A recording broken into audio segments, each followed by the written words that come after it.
Incomparável virtude. Os esforços que o Marelo fazia para cultivar em seu coração a caridade eram proporcionados à estima que ele nutria por esta virtude, que de todas é a mais excelente e a todas compendia e enobrece. Nisso estava em fiel conformidade ao conselho que dava São Paulo, quando exortava os cristãos a colocar a caridade acima de tudo, sendo ela o vínculo da perfeição.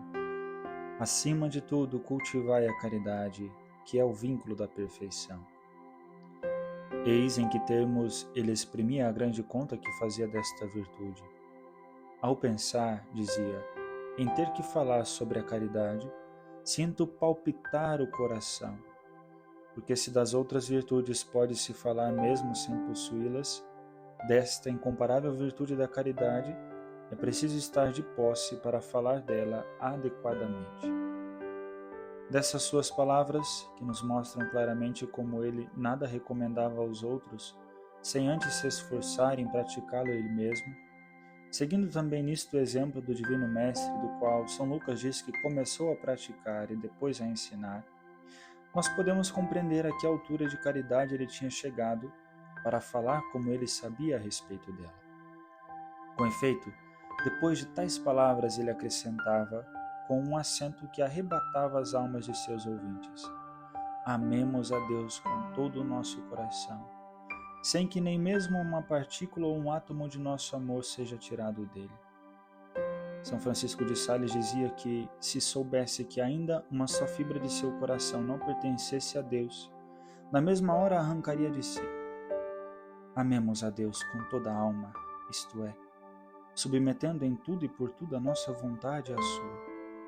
Amemos a Deus com todas as forças, empregando em seu serviço as nossas faculdades internas e externas e todas as energias, os talentos, os meios que Ele nos deu, rezando, trabalhando, fazendo cada coisa por Ele, mostrando-nos sempre solícitos não às nossas comodidades e prazeres, mas ao serviço, à glória, prazer de Deus, em resumo, fazendo um sacrifício absoluto, um holocausto completo, uma constante imolação de nós mesmos ao Senhor.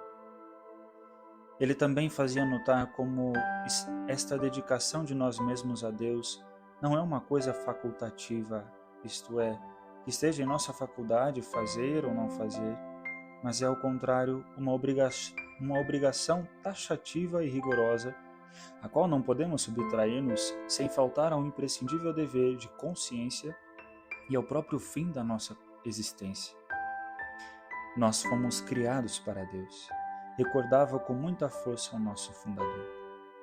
Ele não nos criou para outro, mas unicamente para si, para que o conhecêssemos, amássemos e servíssemos, para irmos depois gozá-lo na pátria celeste.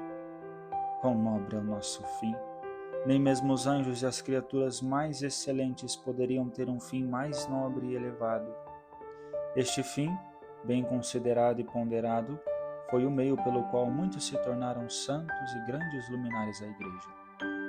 Citava de boa vontade o exemplo destes grandes, aproveitando a miúde a ocasião de sua festa e colocando em particular ressalto aquilo que tinha principalmente influído e contribuído para formar a sua grandeza, ou seja, o amor divino. Assim, certa vez exortava: aprendamos os santos apóstolos Pedro e Paulo, que exercitaram de modo tão heróico a caridade. Também eles tinham seus defeitos, mas animados, vivificados pelo fogo divino da santa caridade, que Deus havia acendido em seus corações e que eles cultivaram constantemente, tornaram-se depois aqueles grandes santos, dos quais nós veneramos a memória neste dia. A caridade foi o que lhes fez merecer do céu os altos privilégios e ainda o dom do martírio, com o qual selaram a sua santíssima vida. Nós também, acrescentava, se não pudermos ter a bela sorte de encontrar o martírio por causa da fé, sempre, porém, poderemos sofrer o martírio espiritual do coração, submetendo e sacrificando o nosso juízo, a nossa vontade, o nosso amor próprio ao juízo, ao querer e ao desejo dos outros, com a intenção de fazer coisa agradável a Deus. e podemos estar certos de que Deus haverá de apreciar sumamente estes pequenos e humildes penhores do nosso amor por Ele. Santo Agostinho afirma que, se o Senhor nos houvesse permitido amá-lo, isto é, considerá-lo e tratá-lo como nosso amigo, teria sido isto uma grande benevolência de sua parte. Porém, Deus não só nos permite, mas nos ordena amá-lo. Quem, pois, ousará recusar-lhe o seu amor? Dom Marelo observa também a propósito: deveria ser para nós tão natural amar o nosso Deus, uma vez que dependemos tanto dele, como diz o apóstolo São Paulo, nele vivemos, nos movimentamos e temos a existência. Amar o Senhor com todo o nosso coração, além de ser para nós um dever imprescindível, é ainda o nosso maior e mais verdadeiro interesse. Isto realçava frequentemente Dom Marelo, citando e comentando aquela famosa sentença de Santo Agostinho: ó Deus, fizeste-nos para ti, inquieto está o nosso coração enquanto não repousar em ti.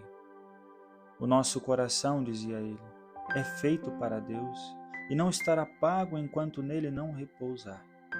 Felizes de nós, se compreendermos bem esta profunda sentença de Santo Agostinho.